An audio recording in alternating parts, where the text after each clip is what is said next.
You're listening to CreepGeeks Podcast. Today's podcast is brought to you by Audible. Get a free audiobook download and 30-day free trial at audibletrial.com/CheapGeek.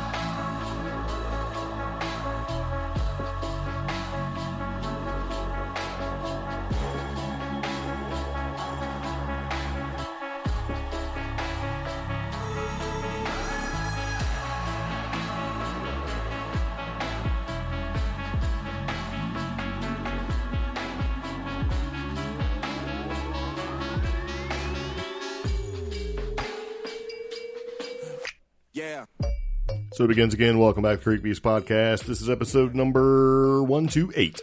Weird Wednesday, Modern American Henges. Yeah. Slow that.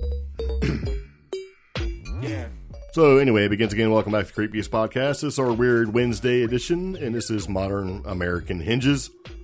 Yeah. So, if it's your very first time tuning in to the podcast, we appreciate you being here with us today. And if today is your birthday, happy birthday. And if it's not your birthday, well, it will be soon. How about that? Anyway, so this is our Weird Wednesday edition of the CreepGeeks Podcast. Let's figure out what the CreepGeeks Podcast is all about before we get started. So what is the CreepGeeks Podcast all about? Well, we're broadcasting paranormal news and fun stories from our CreepGeeks Bunker Studio in the mountains of western North Carolina. We're an offbeat news podcast that takes a lighthearted approach to the strange, the stupid, paranormal, and tech topics circulating the web. Yes, very good. So what is Weird Wednesday? Well, Weird Wednesday is where we break down an unusual topic or subject or something trending in the news, or just maybe something that's not trending and you may have never heard of. Yeah, something weird, yeah. Basically. Very, very nice. So anyway, it begins again. This is episode number 128. That's how many we've done so far. And if you listen to the podcast, we very much appreciate it. If it's your very first time tuning in, we hope that you'll come back and see us again. But the way this works is pretty simple. We find stuff we'd like to talk about, and we talk about it. But we do give you a couple different ways for you to interact with the show. So there is some interaction. One of the ways you can do that is you can call the show and leave us a message. If you have something you'd like to share or something you'd like to let us know about, we have a phone number. And that phone number is 575-208-4025. Yes. And you can also email the podcast. That's going to be contact@creepgeeks.com. Yes. And we also have other ways you can interact as well. We have a pretty active Instagram page. And we have a Facebook page. What is that called? CreepGeeks Podcast. Yes, and we also have a group page on Facebook, and what is that called? CreepGeeks Facebook group. Yes. See, it's easy. But we do like the interaction, and the Facebook groups are actually pretty fun, so you should pop in there, say hello, if you will. Yeah. Everything that we talk about, we have listed in our show notes. And our show notes are available wherever you find the podcast. So whether it's on iTunes, iHeartRadio, SoundCloud, Spotify, Google Podcasts, Apple Podcasts, Radio.net. Anyway, anywhere you can get a podcast or get a podcast, you can more than likely get us as well. Mm-hmm. And our podcast is growing, and we do really appreciate the people who are listening. Yeah. And coming back to listen again and all that good stuff. So anyway, if you'd like to support the podcast, you can certainly do that. It's pretty easy. We have it set up to where you can support the podcast, the CreepGeeks Podcast, with little to no effort on your part. It won't cost you anything at all. And it goes like this. When you shop on Amazon.com, you can use our affiliate link, and basically we'll get a small percentage. Doesn't change your price at all. And it helps us keep the coffee flowing and gas in the albino rhino. That's our simple DIY camper van that we use for adventures. And investigations. Yes, and investigations, because not only do we talk about the weird stuff, but we try to go out and experience it. We try to go out and do investigations when we can, whether it's paranormal or cryptid. And we've been trying to make videos. We have a in real life series. We joined a paranormal investigation team. And pretty much we just videotape it and put it up on our YouTube channel. Yeah. Yes. But we also share all that stuff to the podcast, or our podcast page on Facebook. So you can find it there as well. And we also have our website, CreepGeeks.com, where we post all of our new episodes and make blog posts there too. So, lots of different ways to interact. Yeah. Yeah. So, it's a good thing. So, anyway, as we like to start out our podcast, we like to do an interesting random factoid. And I will admit the last 2 interesting random factoids were pretty lame. Kind of phoning it in there. Not necessarily phoning it in. It was just kind of like, well, yeah, basically phoning it in for that. But anyway, this one's a little bit better. Would you like to tell us about it? Well, we actually have a couple of links in our interesting random factoid for today. And since today's podcast is about modern American hinges. We should probably tell people what hinges are. Like Stonehenge is a hinge. Yes. That's about all I got, right? That's the most famous one. It is a large primitive sculpture or combination of building blocks of your choosing to erect some sort of monument. Yes. Yeah. So that's pretty much the definition of a henge in general. Now, when it comes to carhenge, that's one of the most popular versions of henges here in the United States. Yeah. And that is where near replicas of Stonehenge are made using cars or vehicles. Yeah, and really Stonehenge is the most famous. Yes. So far. Now, or at least to us, anyway. Yeah. Now, one of the most famous car henges in America is actually located in Alliance, Nebraska. Really? And that's in the High Plains region. Yeah, this is the one I haven't been to. And instead of being built with large standing stones, as in the case with the original Stonehenge, carhenge is formed from vintage American automobiles, all covered with gray spray paint. Built by Jim Reindeers, it was dedicated at the June 1987 summer solstice. Nice. Now, in 2006, a visitor center was constructed to serve the site. So that's how much attention this gets. Nice. Yeah, that's pretty cool. This is in Nebraska? Mm-hmm. So... What? I don't know. I'm kind of looking at the picture, and I can see it. I can see it would be Stonehenge. Yeah. And, as I was thinking about this about 2 seconds ago, well, one of our previous Weird Wednesdays, we did another hinge, actually, and that's the Georgia Guidestones. Yeah. It actually qualifies to be a hinge. So if you've ever seen the Georgia Guidestones in Stonehenge, you kind of know what we're talking about, or you should. And this car hinge is pretty neat. It's got some pretty stupid-looking cars on it, though, I will say. I think there was a Gremlin on there.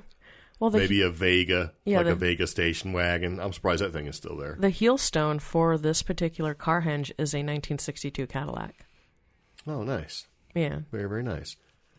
So, and then buried at carhenge are 3 cars with a sign stating, "Here lies 3 bones of foreign cars.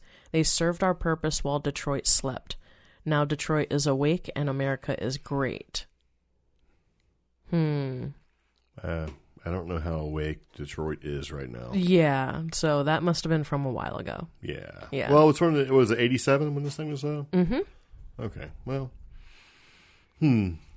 That's interesting. Oh wow. The henge was donated by Jim Reindeers to Friends of Carhenge. Is it reindeers or reindeers? Reindeers. It's probably reindeers. I can't talk. Well, so, from here on out in this podcast episode, we will refer to him as Jim Reindeers. So it was the 10-acre site was donated. In 2011, the Friends of Carhenge listed the attraction for sale at $300,000. Wait, you can buy the whole Stonehenge or the Carhenge for how much? $300,000. Now, in 2013, the Friends of Carhenge ended up donating the site to the Citizens of Alliance. I don't know what that is. Yes. So I guess it didn't sell. No. Now, the path of totality of the solar eclipse in 2017, that August terrible event, because most of us missed it. Not even missed it. We couldn't see it. Yeah. Like most of America. Yeah. An estimated 4,000 people, including Nebraska Governor Pete Ricketts, viewed the eclipse from the site. Well, that's cool. Yeah, and Reindeers stated at the time of Carhenge's creation, he had not known about the eclipse that would occur 30 years later and would not realize pretty much it was in the path of totality. Just lucky, I guess. Yeah, that's pretty cool. So that's the interesting factoid right there. Yeah. Like how Henges, everybody has theories about how they play into astronomy and stuff like that. Yeah, are they a compass? Are they a clock? Is it a calendar? Is it a place of worship? Is it a place of... and this one... What do you call that when you sacrifice? No. But this one unintentionally ended up being in the sacrificial... the path of totality of the solar eclipse. That's neat. Yeah, so... Very nice. Yeah. Well, all right then. Now, one of the things that these henges do have a lot in common is they're usually spray painted or graffitied. And there's an interesting part of that graffiti because places like in one of our previous videos where we talked about going to Cadillac Ranch, there was so much graffiti there. That graffiti actually develops into something called Fordite. Now, Fordite, also known as Detroit agate or Motor City agate, is an old automotive paint which has hardened sufficiently to the point of being able to be cut and polished like a gemstone. Well, originally Fordite came from the Ford Motor Factory. Yeah. Because they would paint the cars. Yeah. And the overspray, right, in the spray booth and how they painted it would basically harden in different colors. You know, whatever colors they were painting, and they kept going. Yeah. Right? Because the original cars were hand-painted. Yeah. Like with spray guns and dudes, you know, doing the hand-painted thing. And they said that, it basically just like nature, over time layers form, right? Yeah. Where they got these Fordite pieces from, or enamel paint slag, right? Yeah. Was on the, like the rails and basically the tracks and the skids that the cars were on. Yeah. As they went through. And they would kind of break them off and then polish them up like you're talking about and make these like agate looking. Yeah, because just like agates, they have those layers. Yeah. And these... Kind of like Jawbreaker has layers. Well, I mean, and so many layers. You got to imagine like, okay, you know, like 200 red cars and then 200 blue cars. You know, It'd be more than that. It'd be like thousands of, it'd be, 500 white cars today, 500 red cars the next day. And this Fordite or Motor City agate has now been turned into the concept of recycled art jewelry. So it's kind of like its own mineral, Fordite. Yeah. And there's different versions. Like there's one in Australia for a beach that constantly gets spray painted. Yeah. You know? But how this plays into these henges is there's so much graffiti at a lot of these weird America places that the graffiti can now be chipped off like Fordite and turned into jewelry. Yeah. I do think Fordite's probably a little bit better because when the tracks that these cars were on as they got painted went into the booth. Yeah. The booth was a superheated, it was really hot because that's to dry the paint. Yeah. So it kind of hardened it up a little bit. And so that would probably be pretty good, to make it completely dry and nice and colorful so it doesn't leach into your skin. So I'm sure it's probably been dipped in resin and all that sort of thing. So Fordite is a man-made mineral, I guess, caused by the automotive production process. Yeah. Very nice. I wonder how much that crap costs.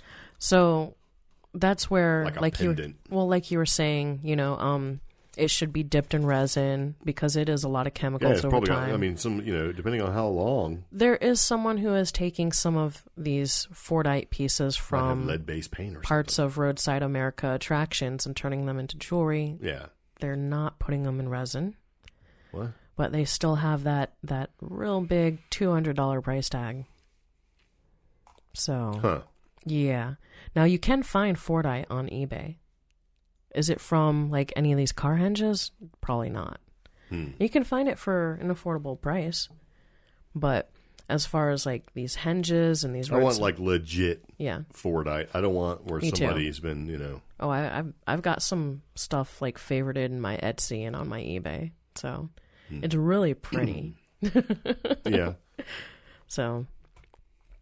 Yeah, but it's an interesting concept because it kind of plays into the whole, these are roadside America places. You kind of want something to remind you of your trip to these places. We've been to a few of them. That's true. So... And some of those we're going to talk about. Yeah. In just a couple minutes, so. Very nice. You ready? Mm-hmm. Okay, so when it comes to hinges, there's ones we've been talking about are the Roadside America, not Roadside America, but like the roadside car tripping, day tripper, road trip kind of hinges, right? They're these art installations that are put in place. Yeah. Now, Roadside America does have a list, and it's roadsideamerica.com, has a list of all the hinges in America, which is neat. Yeah, and it's not just car hinges like I've been talking about. Yeah. It's all types of them. And that's under the America Unhinged section of roadsideamerica.com. And some of the ones that we've been to, what, 3, 4? Georgia Guidestones. That's one. We've been to Henge. Yep, that's 2. We've been to Cadillac Ranch. Yep. And we've been to Slugbug. Yep. And let's see. Pretty sure that's it. Yeah, so far. Yeah. So that's 4. Now, with this Roadside America list, there's a bunch of them. You have the car hinges that are listed. Those are the ones, the hinge, we'll just say Stonehenge style, right? Mm-hmm. It's made out of cars. But you also have some that are made out of stone, which are, I think, a little bit more impressive. You know, you've got Sam's Hill Stonehenge in Mary Hill, Washington. Okay. Which I want to kind of go look at because it looks pretty impressive. It's neat. Then you've got the subdivision Stonehenge in Athens, Georgia, which is kind of weird. Yeah. Because it actually, at one time, it marked the entrance to the Hard Times subdivision named Stonehenge. What does that mean? Is that not a good place to go? I don't know. It says the Hard Times subdivision. So that's kind of nice. They put like a Stonehenge marker there in probably a bad neighborhood kind of a thing. Yeah. The Georgia Guidestones, which we went to, which is not in Newburgh. Anyway, but with the granite monoliths. Well, I guess, I don't know. I'm kind of looking at just going, why would they not put the Georgia Guidestones first? But I guess, who knows how they have this article. You also have the Truck Hinge, which we'll talk about. It looks kind of like trucks. Yeah. Kentucky Stonehenge, which is nice because it's got, I don't know. It has its very own heel stone, which is a critical point for something to be considered an actual hinge. Yeah, it's... So, yeah. And he did use local rocks, so that's another bonus point towards that. I'm kind of looking at it, and it kind of looks like, you know, you found like local rock, right? Mm-hmm. And you basically took 2 of them, stood them up, and put a little tabletop, and that's it. It doesn't look as... I mean, it looks cool, but it's kind of like... But it did give him the inspiration that he could actually build something called the Garden of Gethsemane and other rock sculptures. So the guy who built it, Chester Fryer, apparently he has built many rock sculptures in Kentucky. Well, I guess the way I'm looking at it is to me, when you talk about a hinge, it needs to compare to Stonehenge. And it's not, it kind of does, but it just kind of doesn't. Yeah. You know, I don't know. So, but you have that one, and that one's in Kentucky, and in Louisville, or right outside Louisville, Kentucky, where we talked about the Pope Lick Monster. Yeah. It's in a previous podcast, so I guess that's kind of cool. Yeah. New Hampshire has a Stonehenge. Oh. It kind of looks like a Stonehenge, but it says, looks the least like a Stonehenge, but it may have the most supernatural powers. How so? The attraction's name evokes the mystical and unknown origin of rock configurations and chambers on a wooded hill. Yeah. Okay. I'm looking at it, and it kind of looks indigenous. Interesting. Like it doesn't have the same sort of, you know, the tabletop shape to it. It's like groups of rocks that are piled up, right? Yeah. They're saying it doesn't look anything like a Stonehenge, like we're comparing all these two. Mm-hmm. It looks like a New Hampshire hillside of ragged oak trees and tumble-down rocks. But it's America's only Stonehenge with an oracle chamber, a sacrificial stone, and other ominously named features. Okay. Yeah. And it says America's Stonehenge. I kind of want to see this. Yeah. Because we actually watched a documentary on this, believe it or not. I remember this now. And depending on where you are in that hinge, and depending on what you say, it kind of carries the sound, so it gives it sort of a weird musical kind of quality to it. If it's the one I remember in Echoes, the way they... Oh, yeah. So when you're So the oracle chamber, if you will, when you're down there trying to get the oracle to read you your future or whatever you're there for, it kind of echoes and acts crazy. Yeah. Make it more mystical. Yeah. So it says America's Stonehenge has been run by the Stone family. Yeah, neat. Since it opened as the Mystery Hill Caves in 1958. Covers 105 acres. It's a half-mile walk from the gift shop to the top of the hill. Yeah. And you go past a series of half-buried cairns, walls, chambers, and huts. And here's why I like it. It claims to be the oldest megalithic site in America.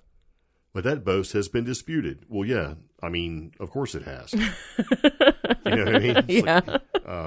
Because there are stuff. I mean, go to the Southwest. Yeah. There's lots of megalithic stuff out there. It's been around for a long time. But this kind of goes back to they don't necessarily know who made it, right? Yeah. Was it built by Greeks, Phoenicians, wayward Irish monks, Vikings, giants? I mean, who knows? I bet some of it was built by any one of those theories we just suggested, but then the Stone family probably built up on it, Or they owned it and said, "Oh, we need to make this a moneymaker." Yeah, pretty much. Now, but I do like the song. Yeah. "Carry On, My Wayward Irish Monk." Oh, stop. By Kansas. So I did notice we could do this trip because we actually kind of know some people out in that area. We do. Who are they? I think we know Bruce. Who? Bruce is in Massachusetts, man. He's still close. So. Well, if you count states, I guess, and New like Hampshire. Some of my hiking Facebook friends live up that way. Yeah. So, yeah. Anyway, I thought that one was kind of neat. I do want to go to that one because that one obviously was not built by anybody recently. Yeah. So if it is an old megalithic site, that'd be kind of cool to go to. Georgia Guidestones, you should go just because of the messages that are inscribed on there and the mystery behind it. There's a Stonehenge too. Right? And this is in Ingram, Texas. Oh. And it says 2 years after Carhenge went up, the Stonehenge bug flew south to Texas and bit an eccentric retired oilman named Al Shepard. Oh. And Al died in 1994, and his Stonehenge was moved in 2010 to its current location. It used to be evidently in Kerrville. Oh, okay. Yeah. And now it's in Ingram. Yeah, they moved it. Okay. And it's got an Easter Island head next to it. See? That's now, pretty cool. There are some people that say that Easter Island, that all those heads, the way they line up, and some other stuff that's in there and around that area, create a large henge. Yeah. But they're not for sure. But the Stonehenge, too, it does have the Easter Island heads, right? Yeah. And it says, west of the delights of San Antonio, you have the Ghost Kid Gravity Hill, the Toilet Seat Museum, and the Wood Nickel Museum. I'm in. Okay. I mean, how do you have a toilet seat museum? This one's made out of wood. So we should have spent some time This there. one's got vinyl on it. This one's padded. I don't know. But Ingram, Texas, huh? Yeah, and then Cascade Caverns is near there too. Yep. Wow. So that's pretty cool. So they basically stood the rock up. They stood the rock up monolith style, which is basically like the tabletop you see with the two stanchions and then the tabletop. Yeah. So when Shepard, the guy who created this, right? Mm-hmm. It was supposed to be erected as an amusing art project by the late Al Shepard and his friend and neighbor Doug Hill. Okay. But when they set up when they set the first one up, it created an issue for him, and he was gripped by what they've observed as a rare but unknown malady called Stonehenge fever. So within the next year, he bankrolled his neighbor Hill to construct plaster and granite-covered metal mesh and steel frameworks to replicate the stones of England. Huh. In the middle of this guy's pasture. Wow. Okay. Yeah. So that's pretty cool. So basically, they're saying that the finished product of this hinge, which is kind of nice, is 90% as wide as the original and 60% the height. That's impressive. Yeah. Yeah. And there's even a fridge hinge, which is made out of refrigerators. But yeah. Shepard added the two 13-foot tall Easter Island heads about a year and a half later, after he went to Easter Island. Yeah. and the heads stand a respectful distance away from either side of the hinge. Okay. And he planned to add a replica of the Alaskan totem pole to the tableau. Yeah. But he died in 1994, and he wasn't able to do that. Oh. So his nephew, also named Al Shepard, now owns the property. Yeah. And though it's self-tourable and usually deserted, a sign explains the project. Okay. So that's a place that you can go and actually see basically a scaled-down replica of Stonehenge, because the stones are about 8 feet tall. Yeah. And it's funny, it says, and they ring when you tap them. Okay, I mean, that's cool. I guess it's the construction of the material that makes it ring. Yeah. But, you know, if I went to the real Stonehenge and tapped on it and it rang, that'd be a little bit something different, right? Oh, wow. Yes. So in 2010, the property under Stonehenge was sold, and its new owners reportedly wanted to knock it down. But in the nearby town of Ingram, the Hill Country Arts Foundation rallied to Stonehenge's defense. They bought the monument, including the Easter Island heads, and trucked all 75 pieces 8 miles east. In 2011, Doug Hill's creation debuted in its new home near a small river and some softball fields in town. Oh, that's cool. Oh, that's cool. Because, see, that's my biggest... When we were doing the podcast originally, we had talked about some of these roadside America places just disappearing. Yeah, we used to have a podcast called the Turquoise and Beef Jerky Roadshow, where we would go to these weird places, right? Yeah. And talk about them and take pictures and stuff like that and share. We thought it was the greatest thing ever, and nobody seemed to care. It was just like, I mean, come on, man. We talked about such amazing things as the world's oldest ham. Yes. And the world's oldest peanut. Yep, right next to the world's oldest peanut. And all sorts of amazing things like that. And nobody cared. Yeah, no. Y'all want ghosts and UFOs. Yeah. So, here you go. Yeah. But Weird Wednesday lets us talk about all sorts of crazy things. So, yeah, there's a ton of these hinges that are listed on roadsideamerica.com. And we actually have a link in our show notes. And like we said before, our show notes, which has all of our links and everything we talk about, are available for you to peruse at your leisure. Mm-hmm. So, getting back into the podcast, the ones that we're really going to talk about are the ones that we think are interesting. Right? And those are interesting. But we're going to talk about Truckhenge and Cadillac Ranch and a couple others. So, Truckhenge, I think we'll talk about. And what we're going to do is we'll come back after a brief break, and that's where we'll start to talk about Truckhenge, which just happens to be located in Topeka, Kansas. Ooh. So, yeah. So, stick around. We'll be right back. The goal of M&D Paranormal is to compassionately, knowledgeably, and professionally support and offer paranormal services to those who have been affected by a paranormal experience, including those who have been indirectly affected. Services provided include paranormal investigation, property research, and evidence review of residential, business, and private property locations. Cleansing of these properties are available upon request. No matter the circumstances of the paranormal experience, M&D Paranormal strive to offer a non-judgmental environment to promote education, open communication, and empathy to each individual that chooses to share their experience or come into our service. In achieving this goal, M&D Paranormal is building and bringing together a community of open and like-minded individuals by offering free monthly gatherings and events at the Shop Eclectic, 49 State Street, Marion, North Carolina. Call us anytime at 828-484-1637 or 828-559-2818 or email us at mndparanormal@gmail.com. So welcome back to the CreepGeeks Podcast. You're listening to us talk about hinges, American hinges, the modern American hinge. Yeah. And we talked about a couple of hinges so far. This one I like for a completely different reason. This is called Truckhenge. Yeah. It's in Topeka, Kansas, right? Mm-hmm. And what I like about it is this guy named Ron Lessman. Because this guy seems to be a little bit of a crazy person. Okay. Yeah. Because the way this article reads, he gets along with pretty much everybody. The cops, his family, and truck drivers on the way to the gravel pit next door. Right? Mm-hmm. But, you know, he locked horns with the health and zoning officials of Shawnee County which is where he is, right? And things begin to change. And this is why I like this guy.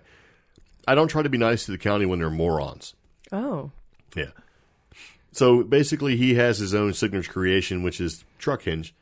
He said the idea for truck hinge came partly from Carhenge in Nebraska, partly from Cadillac Ranch, and mostly from his anger at the Shawnee County bureaucrats. So, England's original Stonehenge had little to do with it. Yes. Yeah. And the people in this article asked Ron if the trucks can be used as a solar calendar. He thinks for a moment and replies, well, the sun does come up here. Yeah. Well, the sun does come up here, right? Yeah. So basically, he farmed this patch of land in the northeastern edge of Topeka, Kansas, inside a sharp bend of the Kansas River for 4 generations. Mm-hmm. But the livelihood essentially ended in the mid-1990s when floods washed several feet of sand over the property. Mm-hmm. So Ron, right, being always resourceful, and there's a picture of this guy wearing a bandana on his head and a shirt that says, "You say psycho," right?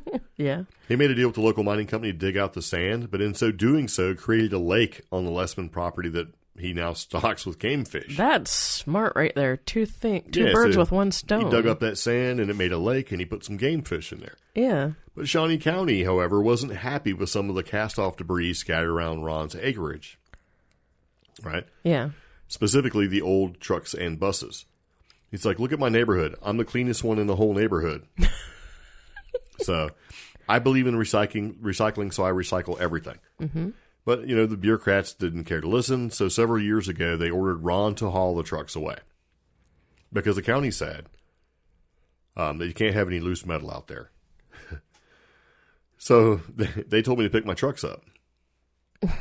And so he picked them up. And what he did was he upended the vehicles into cockeyed megaliths, turning them into slogan-bearing billboards, and placed them along the road to the gravel pit. Oh. So as you're driving in, you get to see these half-buried pickup trucks just sticking up in the air. So, and they have slogans on them. Yes, and like, "Rise Up" is painted on one. Freedom isn't lost on another.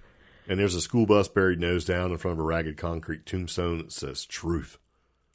Oh, wow. And then beyond that, there's a truck that sports a message. If these trucks can't stand, why did we fight the Taliban? What in the world? I don't know. I don't know what that means, right? This guy's a little bit of a train wreck, which is kind of interesting, right? And it kind of goes to one of the other hinges we're going to talk about that we went to. Well, that guy's a little nutty, too. You know what I'm talking about, right? Oh, yeah. Yeah. So he basically upended those trucks and he made cockeyed monolith, right? So they're all kind of like just stuck in the ground all crazy. Those little slogans on there. And so, surprisingly enough, the truck hinge did not amuse the health and zoning officials. You think. Yeah. And so he was ordered to remove it, and there was fear, according to Ron's account, of the official concern. Another flood, right, might turn the vehicles into deadly torpedoes. Okay. And here's where Ron, being Ron, because you kind of get an idea where this guy is going, right? He said, or basically he saw it as being either stupidity or harassment. Okay. I put 42,000 pounds of concrete in each one.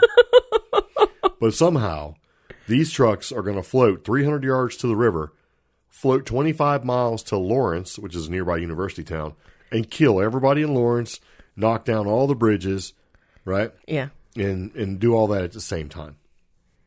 And then they find him $750. And he said, well, Lawrence ain't worth as much then, is it? Yeah. So, he's like, just because you tell me an apple's blue, he said, don't mean I have to believe it. Yeah. It says, Ron, however, is too much of a deep-down goof to stay mad for too long. So instead, he turned his frustration into enjoyment by adding sculptures to his private roadside gallery. And his work caught the fancy of Shawnee County Preservation Association, which awarded Truck Hinge a Caw Region Art Park marker in 2006. Wow. So that slab, right, of respectability seems completely out of place, and Ron is refreshingly unaffected by it. He enjoys his bottle beer tree, which is a 20-foot concrete pillar studded with the empties, because it hums when the wind blows. That's cool. And he has another sculpture called the Big Scary Monster that's going to invade Lawrence, which features a chair with a broken back in its mouth.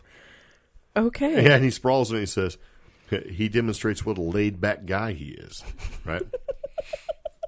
So we appreciate Ron's concrete commitment to his cause, an approach that harkens to the pre-inflatable days, right, when roadside attractions weighed multiple tons and were meant to last. Yeah.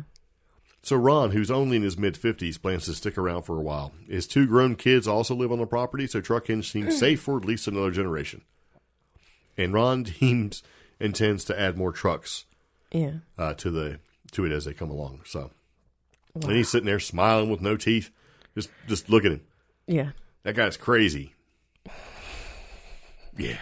But I do like, he painted them all white and he put his little slogans on all of them. And then he got it awarded as an art installation. So I guess Shawnee has no choice but to kind of let him do his thing. That's messed up. But I like that. He's like, these things are filled with 42,000 pounds of concrete. If they were to break free and go floating down the river.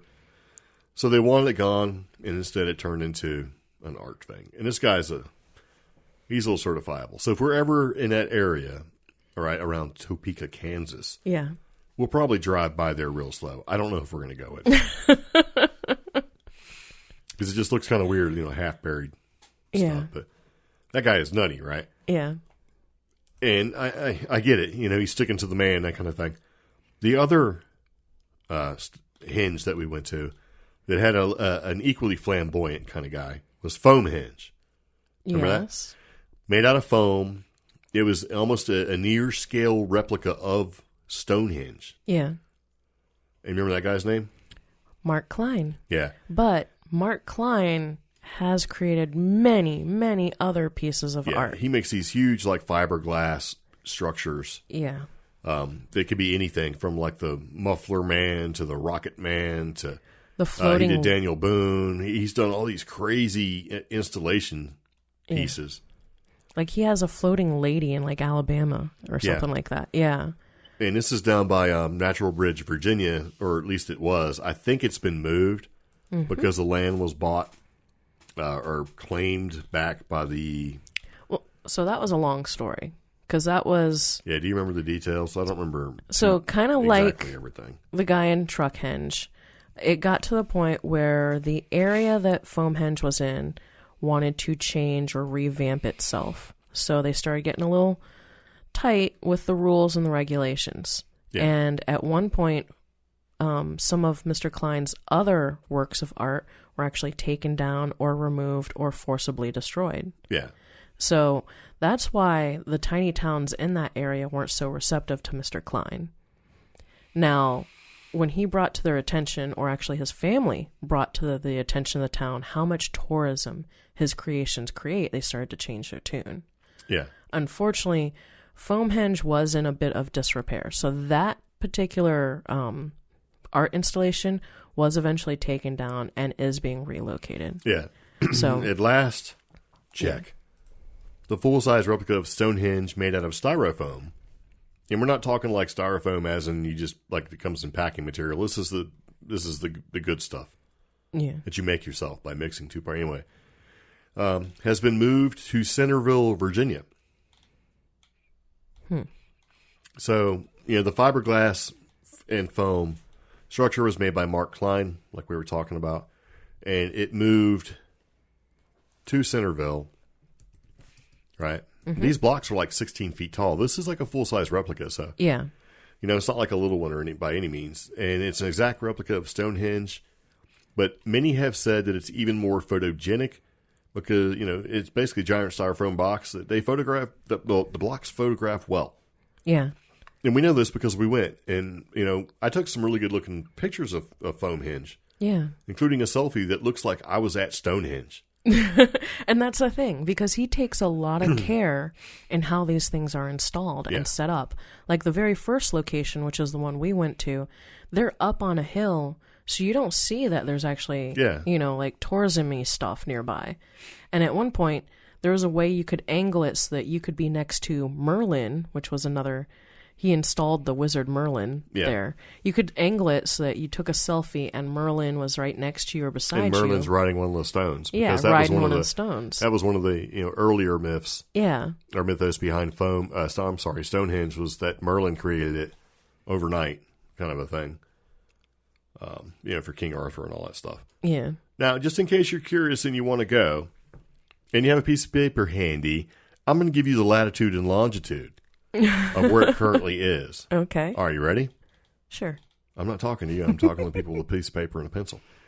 It's 38.8816. Yeah. And then basically 77.4863. So latitude is 38.8816. Longitude is basically negative 77.4863 in Centerville. And it's open for tours. And you can go check it out. Oh, it's near Cox Farms. Yeah. Yeah. It's on the top of a bluff amid the beautiful Blue Ridge Mountains. Ooh. Very nice. Yeah. Now, just in case you're wondering, some more detailed information for you. Please note that Stonehenge is located on private property and can only be accessed during certain seasons and hours. During the fall, Stonehenge is included with admission to the Fall Festival and Fields near for the Fall Festival and Fields of Fear visitors. Oh, wow. It can also be accessed during the regular hours of operations, and it's entirely closed to visitors from January through March.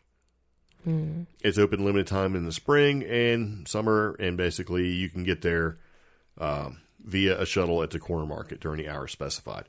And the reason why I talk about all that is that when we went to go and see Stonehenge, do you remember when that was? Gosh, like 2015. It was like the day after Thanksgiving or something. Yeah. It was either the day after Thanksgiving or Christmas. No, it was Christmas. Oh, yeah. And we had our original DIY camper van, the Great White Buffalo, and we still had all the seats in it, and we drove it out there. Remember? Because we were going to camp. Yeah. And then we realized that 30 degrees and 26 degrees are temperatures that suck to be inside a van. So we decided to go ahead and stay at a hotel. And that hotel is where we stayed to go see it. So that was pretty neat. And do you remember what else happened? Yeah. No, you don't. Yes, I do. You said it was closed. We couldn't go and see the studio and all that stuff. And we went. And you disregarded every freaking sign that was there, right? Because the signs basically said, like, no trespassing, keep out, no visitors. It was, like, pretty descriptive as you should not be there at all. And I was one to believe the signs. So I'm like, we're not going because this guy will shoot us because it's pretty crazy. Because at the Enchanted Castle Studios, there's things like full-scale replicas of T-Rex, right? Robots, all sorts of crazy stuff in the back of the A weird bug monster that's actually been in movies and on album covers. Yeah. And UFO. I mean, all sorts of nutty stuff. And I'm like, we shouldn't go because this dude doesn't want visitors and he will shoot us dead. I just wanted to knock on the door and ask if it's okay if I stood out front and took a picture of this bug because, like I said... It's like a big, giant praying mantis looking thing. Yeah, because I've seen it. I've seen it in, like, movies, and I've seen it on album covers, and I've seen it on websites. And I just want to say, I'm just going to stand out here because all the signs made it seem as though we were going to be shot on sight. So I'm in the van with our dogs waiting. 40 minutes later, she comes back and says, hey, you want to take a tour? So evidently they were working on something, and Mark Klein was gracious enough to go put on a hat and a coat with tails, like coattails. It wasn't 40 minutes, and yes, we were waiting for... It was 40 minutes, and anyway, and basically took us on a tour, man. So we got to tour the entire thing. He showed us how he builds these creations. He showed us what he built them for, right? Like for whatever installation he was making them for. Showed us how they were constructed. Showed Omi a magic trick. Yeah. And which is pretty neat. And then while we were there, we talked about social media and all that stuff and how they should start a Facebook page and all this other crazy junk. And then like 2 hours, because he kept saying, I got to go, I got lots of work to do. And it's like, okay, we kept trying to go and he kept showing us more stuff. 2 hours later, we're like, we got to go because he got a phone call. And if I remember correctly, it was his wife. Yeah. And he was like, of course I'm working. He's like, you guys got to go right now. So we took off and we left. It was fantastic. Took like 1,000 pictures. Yeah. And then the next day, because we went back to the hotel room, because again, 26 degrees and 30 degrees suck, right? And the next day, we actually got ready to leave. I should say that we were there. We went to Natural Bridge, And we were like the only people there because that's the day they all shut down for the season. Well, they were supposed to be open for, technically they said they had made the announcement they were going to be open for an extra week, but then when we went down there, the caverns were closed due to too much ice. Yeah. So we got to go to the natural bridge, which is kind of cool. Yeah. A bus picked us up. And our dogs, too. We're like, there ain't nobody here. Bring them on the bus. But anyway, after we did all that stuff and we were leaving the next day, filling up with gas and the old Great White Buffalo, we seen Mark again. Yeah. And he's like, you guys going to be good? Everything all right? Everything fine? I'm like, yeah, it's great. He's like, all right, man. Well, look, really enjoyed talking to you. See you guys again. And that was that. Oh, well, when we left, we did pass through that one town that had a couple of his dinosaurs still up. Yep. Yeah. And they also had the Muffler Man and some other stuff because we've been looking for things like the tea kettle or coffee pot. It's the coffee pot gas station. Yeah. Yeah. But the cool thing about it is that this guy put on a show, and Mark Klein is a showman, and all of his pieces are over the top. And I thought it was great. Yeah. So, he also, fun fact, likes to do and be Mick Jagger. Yeah. Of the Rolling Stones. So he puts on little shows and stuff. And he also does lots of good things. He does amazing April Fool's Day jokes. Amazing Halloween. Like the whole town has to prepare for what he plans for Halloween. And he also does ghost tours as well. So if you're ever in that area, and I can't remember exactly where it is. It's around, is it Natural Bridge, Virginia? Yeah, it's technically Natural Bridge. Yeah. So, yeah. And you have a chance and you see Mark Klein from the Enchanted Castle Studio, you should say hello. He's a good guy. And he likes to put on a show. And they do parades and stuff. And that's what it was. Kid work. We were supposed to see the safari park there, too, but stuff happened. Yeah. Yeah. Animals got out of the safari park, and it was a bad thing, evidently. So, but yeah. Foam Hinge was awesome, and Mark Klein is a little bit of a nut, but he's a good nut. Just like the other guy is a little bit of a nut. But, Mark Klein, he's a little bit of a jokester when he had, for April Fool's Day, people hanging off the side of buildings and stuff, and people calling the cops, and giant praying mantis off the side of the bank, and all sorts of crazy stuff. So far, we've talked about two different people where they're nuts. Yeah, it's a little bit of a nutty background when it comes to these henges. The first guy, what was his name again? Ron Lessman? Yeah. It was more of like a finger to the man type thing. But with Klein... Which happened to work out in his favor. Klein, it's more of art. It's a part of him. It's a part of his art. And these sculptures he makes are amazing. So. Yeah. And so for these other henges, though, what would you say the purpose is? I have no idea. That was part of it. I mean, each hinge is supposed to have its purpose. The Georgia Guidestones has a purpose, right? Mm-hmm. And in Cadillac Ranch, I'm not sure what the reason behind Cadillac Ranch was as far as why they did that. And that's the next hinge we're going to talk about. It's in Amarillo, Texas. You may have seen, it's pretty famous. It's a line of Cadillacs. It's basically buried all the way down to the driver's side door at like a 45-degree angle, right? Mm-hmm. In the ground, and everybody takes pictures of it. And now it's been super duper graffitied to where it's acceptable to bring a can of spray paint, right? And spray paint these cars. It's just a line of Cadillacs buried in the ground, Yeah. And now they're icons, these Cadillacs. And now they fall under the great monuments of the Americas, if you will. And some people say they represent America's hopes and dreams, art and commerce, materialism and spiritualism, folly and fame, which is what Cadillac Ranch is. Professional authors and screenwriters know a pre-baked, easy-to-get symbol when they see it. And this is along Route 66, right, west of Amarillo. It's worth going to. You should go. Yeah. It says that Cadillac Ranch was invented by a bunch or a group of art hippies that were imported from San Francisco. Oh. They call themselves the Ant Farm, which is kind of weird. And their silent partner was Amarillo billionaire Stanley Marsh III? Yeah, the third. Oh, the third? Yeah. Okay, I guess they didn't punctuate or write that right. But he wanted a piece of public art that would baffle the locals, and the hippies came up with a tribute to the evolution of the Cadillac tail fin. Yeah. 10 caddies were driven into one of Stanley Marsh's 3 fields, then half buried, nose down, in the dirt, supposedly at the same angle as the Great Pyramid of Giza. And they're like 45 degrees? Yeah. Yeah. Or 32 degrees. Yeah, they faced west in a line from the 1949 Club sedan to the 1963 sedan DeVille, with their tail fins held high for all to see on the empty Texas Panhandle. Yeah, that was in 1974. Okay. Oh. So people would stop along the highway, walk out to view the cars, then deface them or rip off pieces as souvenirs. Stanley Marsh III and the Ant Farm were tolerant of this public deconstruction of their art, although it doomed the tail fins and eventually came to encourage it. Yeah. Yeah. So decades have passed, and these Cadillacs have been in the ground as art longer than they were on the road as cars. And, you can paint these things, and people do. And they bring spray paint, and they come from all over the world, and we went. And we brought little paint pens, to put our mark on it. Yeah. But the paint is so thick on these things that you could create fluorite as well. Yeah.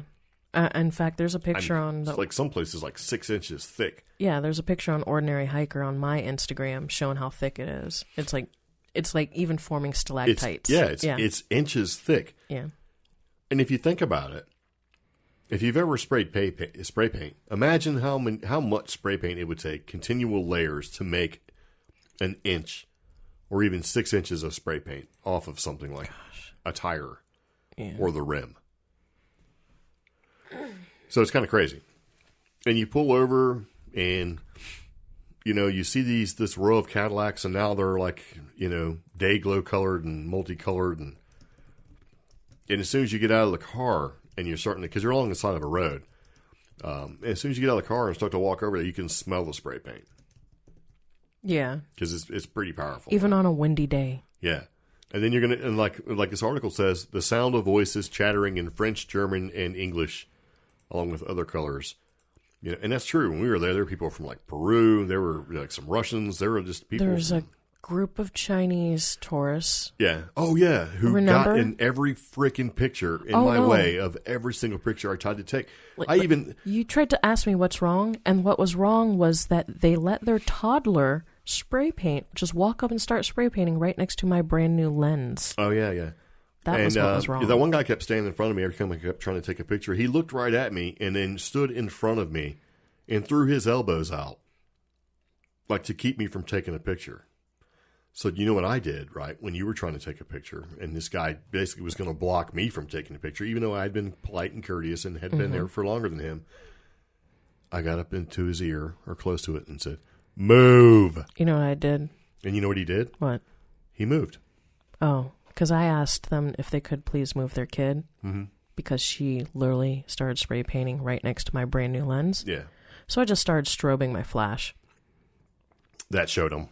It did. And see, and this is something that we may want to talk about in the future for Weird Wednesday, because it seems that, and we're not the only ones that seem to think so, all over the world, Chinese are known as being bad tourists. Yeah. So we might have to talk about that. Yes. But if you ever get a chance if you're in close to Amarillo, Texas, within 50 miles of this place, go and see the Cadillac Ranch. Yeah. But also, don't forget, just down the road, literally 10 minutes. Well, I wasn't going to talk about that just yet, but, go, bring some spray paint, take a couple of pictures, put it up on your internets. Yeah. Now, I will admit, as Omi started to talk about the Bug Ranch, I mean, I like the idea of Cadillac Ranch. It is an iconic sort of Route 66 thing, right? Yes. I like air-cooled Volkswagens. So, the Slug Bug Ranch is, like she was saying, just down the road. Literally, like how long? What did it take? Like 10 minutes? 5 miles or something like that. It's not. It's 14 miles. It's not far. I mean, it's in Conway, Texas. Yes, just outside of Amarillo, on the same road. As a matter of fact, you just get on the same road and keep going. Yet fewer people know about it, and that's the thing that gets me, because you can spray paint so much more there. If you want. If you want to. If you like the gritty urban and like urbexing, urban exploration and stuff, you have all that. You have a broke down like gas station, you've got these outbuildings, and then you have just this very small row of Volkswagens. Yeah, there's like 5 of them stuck in the ground. And they're obviously making fun of Cadillac Ranch. Yeah. So, yeah, I forgot what I was going to say about that place. But, there's a couple different places. There's also another card there. So it's pretty interesting. It's really small. To go take a picture of these, neon painted bugs. Yeah. And the building is a little bit dilapidated, but you could take pictures. Everything's been spray painted out there as well.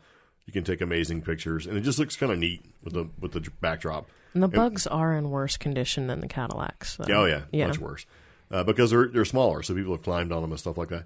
But we also met some people who came up and talked to us about a haunted ghost like school, haunted school that was allegedly full of ghosts. Yeah, because what got our attention was when you stopped at Slugbug, the gas station and one of the outbuildings both had something spray painted on them saying, "Warning, Haunted Conway." Oh yeah, and they were there's these two women there, and they were taking pictures.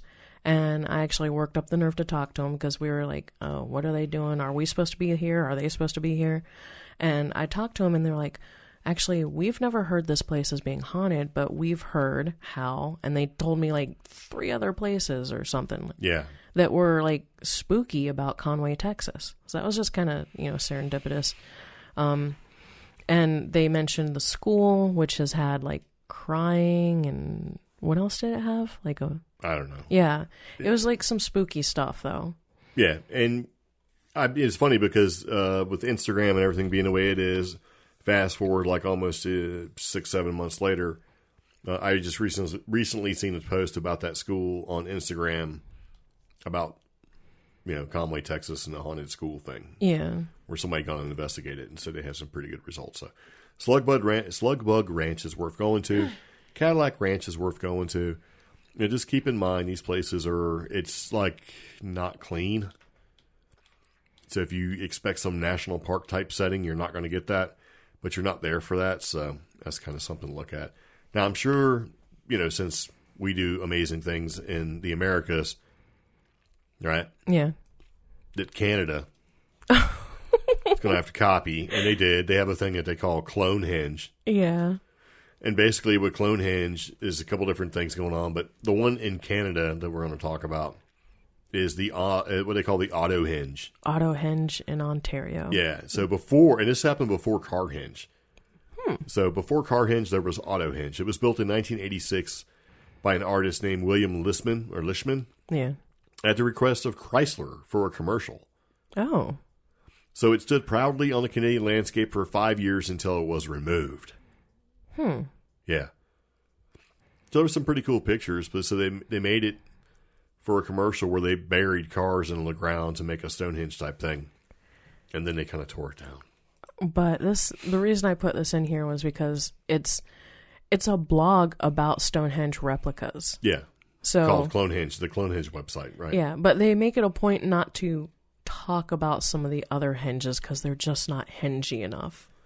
Yeah, so they're they have the rules of henginess. They're throwing a little shade there. Yeah. But they gave me a link to something called Airstream Ranch in Plant City, Florida. Yeah. And it's like full-size vintage Airstream campers buried in line off I-4 near Tampa. And I had never heard of that before. I think I actually have heard of that. I was like, what? So I've bookmarked these guys just so that I can learn about more of these henges being built. Yeah. So. Stonehenge. Just in case you're curious about the rules of hinginess, right? Yeah. These are some rules to determine if what you're looking at actually matches or is hingy enough to be considered a henge. Oh. If it looks a whole lot like Stonehenge, it's probably hingy enough. Okay. If it's intended to be a Stonehenge replica, it's probably hingy enough. Oh. If the public media call it a Stonehenge replica, it's probably hingy enough. Okay. If it was built in the process of trying out or demonstrating methods of stone moving theorized to be those used to build Stonehenge, it is hingy enough. If it performs the function of a solar calculator in an elaborate manner, such as Stonehenge did, it may be hingy enough. And if it's a true henge, right? Yeah. If its construction was surrounded by a ditch and a bank, it may be hingy enough. Because Stonehenge is also has a ditch and a bank that around the whole thing. You know that? Yeah. So it's just some basic rules. In other words, if it looks like a Stonehenge, it's probably hingy enough. That kind of thing. Now, this blog did mention one of Mark Klein's other great works. We might talk about that later, but it's Alabama's Stonehenge or Bama Henge.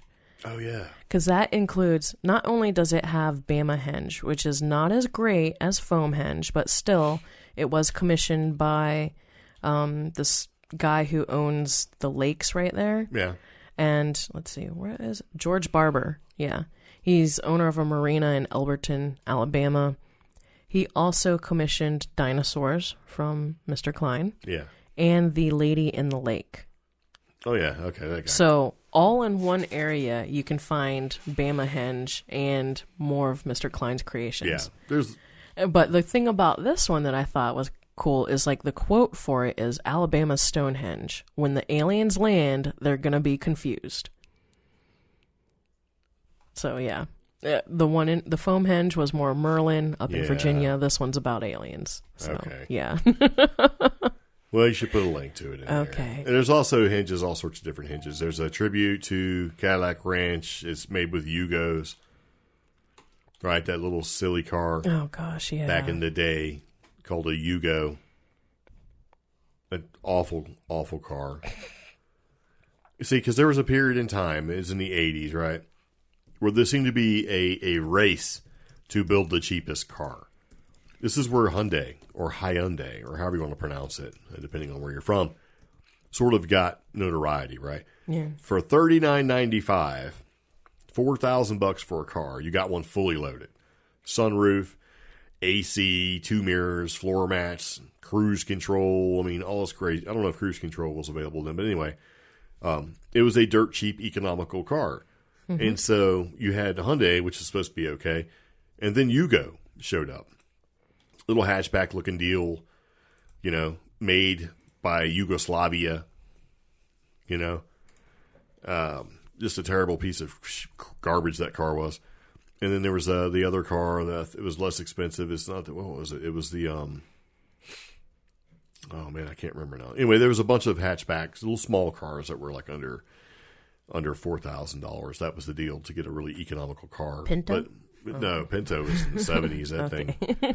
The Pinto died because people thought that if you hit it because they had a rear gas tank, the car would explode. Oh, yeah. So in every Hollywood movie, you've seen the Pinto getting hit. But I mean, it was during a time where the small car and the inexpensive car, economical car, was trying to come out there. And what I remember about the Yugo was that one of my friends bought one. Right. Actually, it was one of my friends. I think it was her or his older sister bought a Yugo. Mm-hmm. And I was standing there looking at it, and one of my other friends that was standing there looking at it asked her what it stood for, right? Because she was older than us, because we weren't able to drive yet. And I was like, this isn't at least 85 or something like that, 1985, right? And she looked him dead in the face. It stands for you go screw yourself, because this thing is a piece of garbage. She said, it's a piece of, I've had to do this, and she just rattled off this list of crap that she had to do for a brand new car. Oh, wow. But yeah, she's like, it stands for you go screw yourself, because that's exactly what happens if you buy one of these. I mean, she backed into a pole and broke the taillight and went to the store and bought a trailer, square-looking taillight, and bolted it. That car was such a piece of junk. Yeah. Yeah, because I was excited, because I was going to be driving pretty soon. I'm like, man, for $39.95, I can have a brand new car. You know what I wound up getting? What? A $250 Chevette. It was an awesome car. It was tan, which is the best car color to have, right? Yeah. And a larger lady that I knew, girl at the time, leaned against the car and ripped off the CHE of the logo, because that's back when emblems were kind of stuck on the car, and it became Vet. So people were like, let's take the Vet. But I like that car a lot, actually. Yeah, it was. But yeah, it did pretty good. It was a good car. Cadillac Ranch, Yugo Ranch or Yugo Henge. Yeah, It does have that plaque in front of it saying, "I'd go where you go, Stanley Marsh III," in honor of the guy who built Cadillac Ranch. It'd have been funny if it said, "You go screw yourself." I know. But guess what that guy's name is? What? Wild Bill. Ah. Wild Bill Ziegler. Okay. But see, this is in Middleton, Connecticut, and this is in 2012. Yeah. Where did he even find 3 Yugos in 2012? So that's Wild Bill's Nostalgia Center, which is a property for that he had as an artist studio, but basically it sounds like it's a big property that like American Pickers would have a field day on. And that's kind of what happened because 2 of the artists were walking around and they stumbled upon 3 rusting Yugos. Oh, there we go. 1 red, 1 white, and 1 blue. And they're balancing on top of fiberglass beach balls. Which the artists created to make them like an art piece. So I see what he did. Yeah. There. And there's something wrong with it. The blue Yugo actually has a sunroof, so that must have been an option. So, yeah. The Yugo. Oh. Yugo screws. That thing was garbage, man. It was a terrible car. Yeah. But that's the thing I've noticed about everything we've talked about so far. And garbage? Well, no. Every one of these henges, a majority of these henges, I should say, are made out of cars. Yeah. Why? Because we have them. So... Well, the car thing, I mean, think about it. One of the things America is known for is cars. Mm-hmm. I mean, everybody has a car here in America. I remember sitting in a bar in Ireland, right? Mm-hmm. And I don't remember what the name of the bar was. And he wanted to know, this Irish guy, he's like, wanted to know basically why we have so many cars. And I'm like, I didn't understand the question. I'm like, because we have roads, you know? But he's like, why does I don't understand. Why does everybody have a car? And I was like, well, I thought about it some more. And it's like, well, this country was built on roads, right? Yeah. Like Rome built roads. We built an interstate highway system. Our roads were made, over time here. And everything has been, excuse me, basically enhanced around roads and railways. Yeah. And we have a pretty sprawling country. And in Europe, a lot of the roads weren't made for cars. They were made for other things, and it's sort of populated to the point where, it is what it is. There's little small towns and small places with these little tiny little roads. But, in America, it ain't like that. Because the same Irish guy was trying to tell me, hey, it's like, when we talked about it, he said, we talk about family and stuff. He said, how far away do your parents live? And at the time I said 400 miles. And he said, how many days does it take to get there? I said, it's 400 miles. And he's like, yeah, how many days? And I'm like, days? I said, man, it takes like 7 hours. Yeah. He's like, what do you mean it takes 7 hours? And I explained to him that our highway system, right, would be basically you can get on the highway and you can roll out at 70 plus miles per hour and you can drive straight there and there's places to stop. And he said his family lived 250 miles away roughly because he was in England. He had to go. And basically he said it took, they stopped for the night. They didn't like drive all the way through because the way to get to his family, they couldn't. There was these little small side roads and stuff. And he said, you just get, wore out. It just kind of blew me away. Because, everything there is like built upon the small community concept. Like you should live near where you work. And the justification, that's just how it was. Justification of near or the relative of near has been completely changed by American culture. Yeah. Everybody lives one place and works in another. Very few, less and less people are able to say, I work and live here, Yeah, he also didn't understand why we had full-size refrigerators. Yeah, well, that kind of plays back into it. Yeah, because on the way home you stop by a little store and got whatever you didn't, stock up, that kind of thing. So what I'm kind of alluding to is the fact that, like with Stonehenge, people think, oh, they worship that area, they worship the rocks, or whatever the theories are. And Americans, we kind of worship the car. Well, not necessarily the car. It's the whole idea behind it. Because remember, Route 66, the highway, the mother lode. I mean, with the interstate highway system being put in and basically roads being connected from one coast to the other, not counting railways and stuff like that, and having that car was freedom. Yeah, straight up. So worshiping the freedom of it. Yeah, and that's the whole idea behind it, And I talked to one guy while we were sitting at the bar, and I was talking to the Irish guy. He said, how many cars do you have? And I said, well, I've got 2. He didn't, why do you need 2 cars? I'm like, well, I need one, she needs one. And he didn't get it. And I was like, well, I work 25 miles away, right? Yeah. And he was like, whoa, that's so far. I'm like, well, it can be with traffic, that kind of thing. So, yeah. I mean, it makes sense, but they have a completely different idea. They think that, and this was back earlier, before 2000, this is like, they just thought, these people, that every American had a car and like 5 guns. And I'm like, well, no, most Americans, will have a car when they're old enough. I said, and you can have 5 guns. But it was just sort of the thing. It's like they think we're all cowboys. They really do, or they did. I don't know what they think now. But to be honest with you, I don't really care what Europeans think. And Europeans don't really care what we think. You see the stereotype on TV or whatever, and that's kind of what you stick to, which is, kind of a thing. Because I was sitting there with that Irish guy talking, and this English gentleman basically wanted to know what it felt like, or basically how I felt that we had showed up, right? Yeah. And taken the land away from the Native Americans. And how could I live the way I do knowing that? Where basically we subjugated the natives to our rule. Yeah. And I said, evidently, I'm like, well, it's a little bit of a terrible thing. And I said, well, you tell me, being a citizen of the UK, what it feels like. And he's like, we don't do that. And I said, and so I tapped my little Irish gentleman who was like taking him a little snooze. And I said, well, he's from Ireland, right? I said, let's talk about Scotland. Let's talk about India. Let's talk about the Bahamas. And I just kept going. And he got really mad and walked away. I was like, let's talk about Hong Kong. You want to keep going, So it kind of is what it is, but it's just a funny thing. But we do have a tendency to worship cars, and why not? To us, an automobile is a symbol of freedom. Yeah. And we have a road system, and people complain about how terrible their roads are in their town or whatever, but it's still better than anywhere in the world. I don't care what anybody says. I've been all over the world, and I've seen how terrible our roads are. And I've seen, for the most part, ours are okay. So we'll be fine. But I do like the car hinges. I do like the hinges in general. So I mean, we have a good mix here. We've got the ones that are stone and replica of Stonehenge, and we also have the ones that are car, that are more towards a modern era.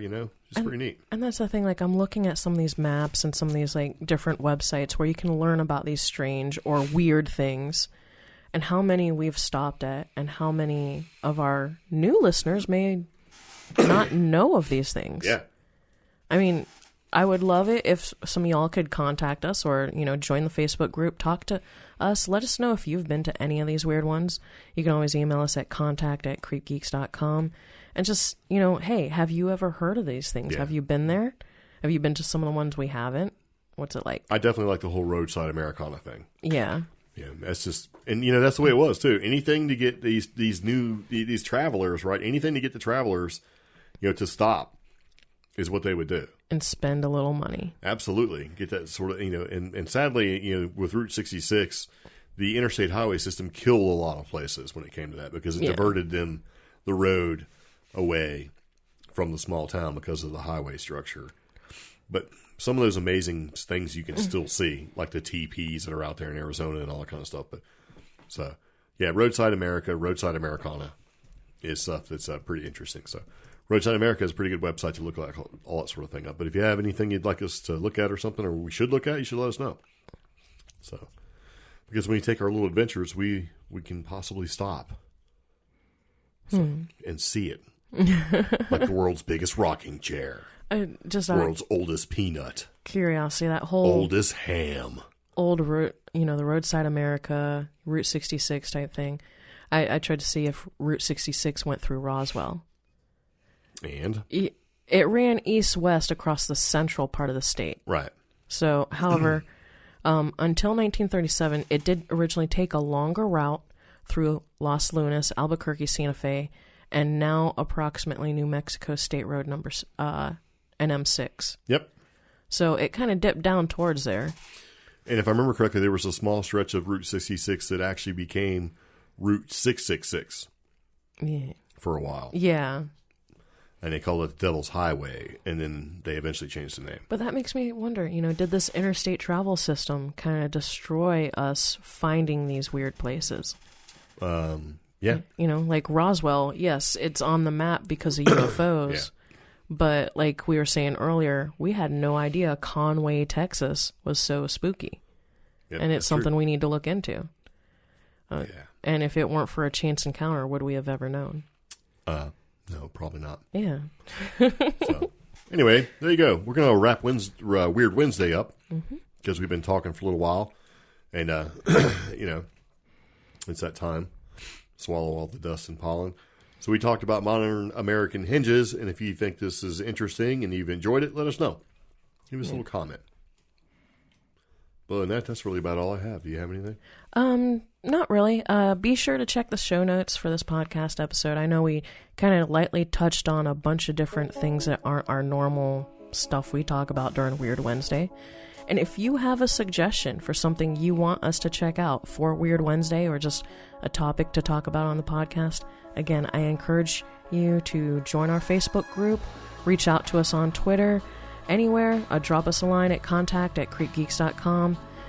Give us those tips. We want to know. We want to find that next cool thing to investigate. Yeah. Yeah. Well, that's about it. Okie dokie. Yep. Well, anyway, that's about it. Right? Mm-hmm. Okie dokie. I'm going to go now. All right. Are you going to go? Yep. Tune in next time, folks. All right. Hey, see you later. Take it easy. Bye-bye. Bye. Yeah. Yeah.